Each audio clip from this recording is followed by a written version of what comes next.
A representação interventiva ou ad-interventiva, ela é uma ação julgada pelo STF para verificar se algum Estado ou Distrito Federal violou algum princípio constitucional sensível ou deixou de cumprir alguma lei federal. Diferente da representação política, ela é um verdadeiro controle de constitucionalidade. Então, se o STF reconhece essa violação, isso autoriza e obriga o presidente da República a decretar intervenção federal para restabelecer a ordem constitucional. Esse é um mecanismo excepcional, então ele é usado só quando há agressão grave à autonomia e às regras fundamentais da federação. Eu vou explicar a fundamentação constitucional da representação interventiva. Ela está baseada nos artigos 34 e 36 da Constituição.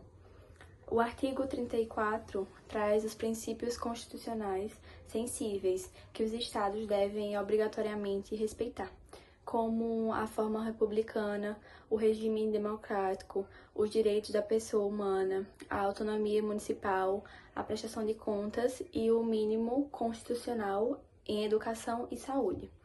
Esses princípios são o núcleo essencial do federalismo que a União deve proteger. O artigo 36 estabelece que a intervenção federal só pode ocorrer com autorização do STF, após a representação do Procurador-Geral da República, ou seja, há um controle judicial prévio, mostrando que a intervenção é a medida séria e excepcional.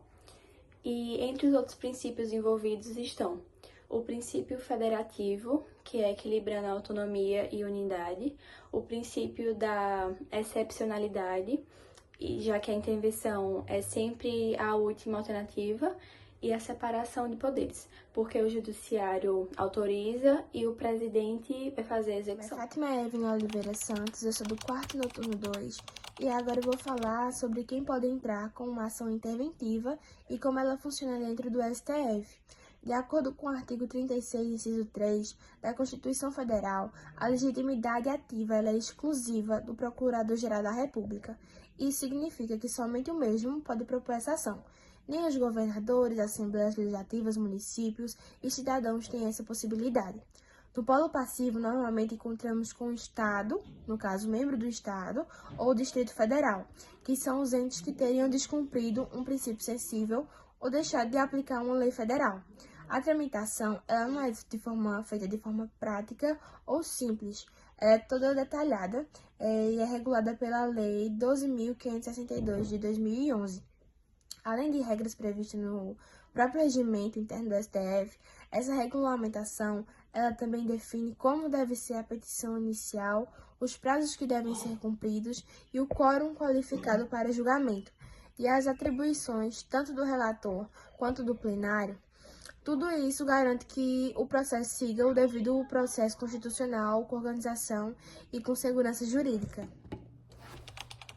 A petição inicial desse tipo de ação precisa seguir exatamente o que determina o artigo 3 da Lei 12.562, de 2011.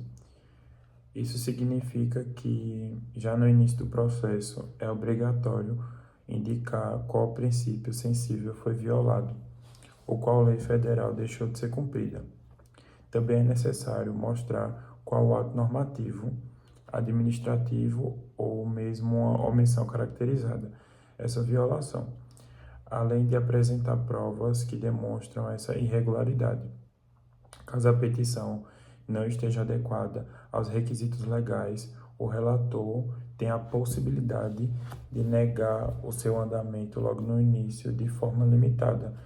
Se isso acontecer, existe a possibilidade de recorrer por meio de agravo, que deve ser apresentado no prazo de 5 dias. O Supremo Tribunal Federal pode conceder uma medida liminar durante o processo, mas isso não acontece de forma simples. É preciso que exista a maioria absoluta dos ministros concordando com essa decisão, conforme o artigo 5º da lei. Além disso, o julgamento existe um quórum qualificado, ou seja, não pode ser feito com número reduzido de ministros. São necessários pelo menos 8 ministros presentes, de acordo com o artigo 9º. a decisão final precisa de pelo menos 6 votos, seja para reconhecer a procedência ou a improcedência do pedido, conforme o artigo 10. Se o STF entender que há fundamento e julgar a representação procedente, o passo seguinte é comunicar ao presidente da República. A partir dessa comunicação, o presidente tem um prazo de 15 dias para decretar a intervenção federal, seguido o que está previsto nos parágrafos 1º e 3º do artigo 36 da Constituição Federal. Por fim, é importante destacar que essa decisão do Supremo é definitiva. Ela não admite recurso e também não pode ser contestada por meio de ação rescisória, conforme o artigo 12 da lei. A intervenção reconhece a violação de princípios sensíveis ou que não estão sendo prestáveis.